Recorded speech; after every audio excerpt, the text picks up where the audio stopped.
नमस्कार, जय श्री कृष्ण।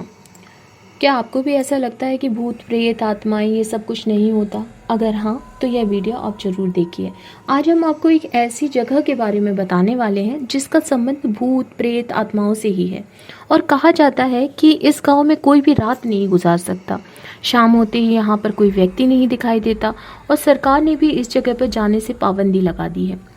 देश विदेश में कई ऐसे सारे आपको लोग मिल जाएंगे जो भूत प्रेत पर भरोसा करते हैं और कई ऐसे भी लोग हैं जो इन पर बिल्कुल भी भरोसा नहीं करते। वहीं कई सारी पैरानॉर्मल एक्टिविटीज़ को कई टूल्स से ऑब्जर्व भी किया जाता है। वहीं कई ऐसी जगह भी हैं जहां पर वैज्ञानिकों का सारा ज्ञान पानी में चला गया।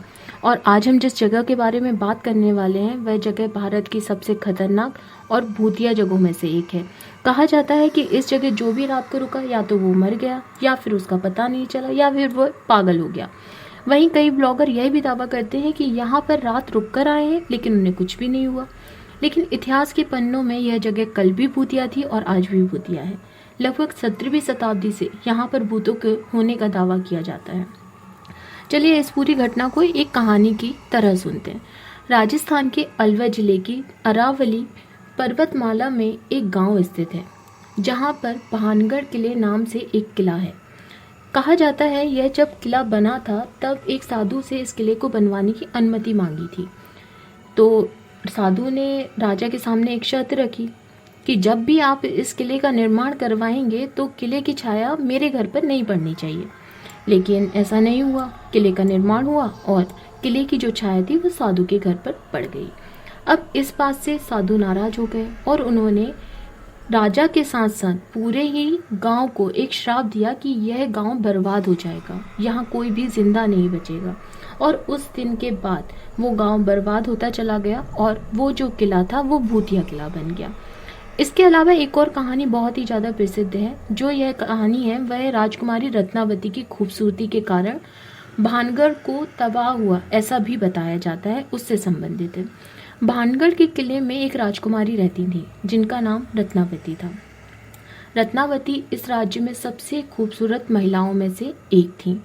इनकी खूबसूरती की चर्चा आसपास के सभी राज्यों में होती थी।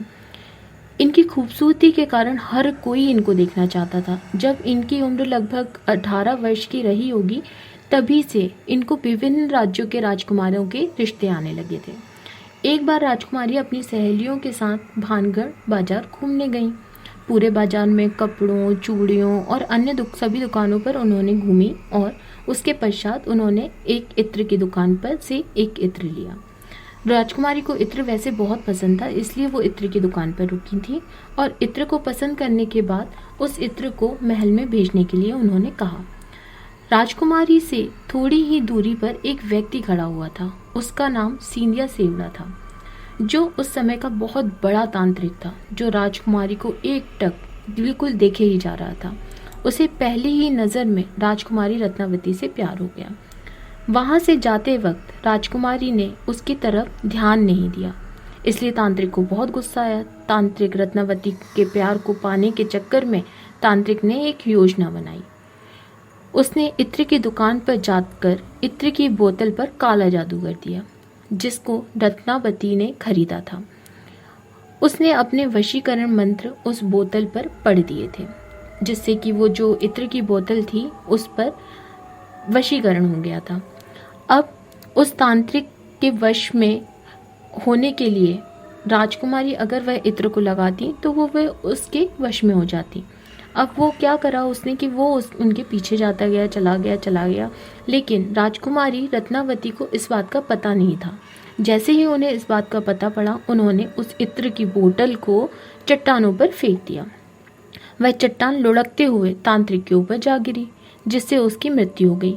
वो इसलिए हुआ क्योंकि वो जो तांत्रिक ने उस बोतल पे जो भी मंत्र पढ़े थे, जो भी मंत्र उच्चारण से उसको अपनी तंत्र विद्या से वशीकरण किया था, वो जो वशीकरण था वो उस चट्टान पर हो गया था। लेकिन उस तांत्रिक ने मरते समय पूरे भानगढ़ को श्राप दिया था कि कुछ ही दिनों में पूरा भानगढ़ तबाह हो जाएगा। यहाँ पर उपस्थित जितने भी लोग हैं वे सभी मर जाएंगे। तांत्रिक के मरने के कुछ ही महीनों बाद भानगढ़ और अजबगढ़ राज्य के बीच युद्ध हो गया, जिसमें भानगढ़ की हार हुई और वहाँ के सभी व्यक्ति मर गए। जिसमें राजकुमारी रत्नावती की भी मृत्यु हो गई। इसके बाद पूरा भानगढ़ सुनसान हो गया। लोगों का मानना है कि वहां पर मारे गए लोगों की आत्माएं आज भी वहां भटकती हैं। इसलिए भानगढ़ किले को भूतिया किला भी कहा जाता है और उस पूरे गांव को भूतिया गांव कहा जाता है। वैसे तो इस जगह के कई सारे रहस्य हैं जिन्हें कुछ लोग मानते हैं, कुछ नहीं भी मानते। आप इसके बारे में क्या सोचते हैं, हमें कमेंट करके ज़रूर बताएं। ऐसी ही और स्टोरी के लिए हमें सब्सक्राइब करें। धन्यवाद।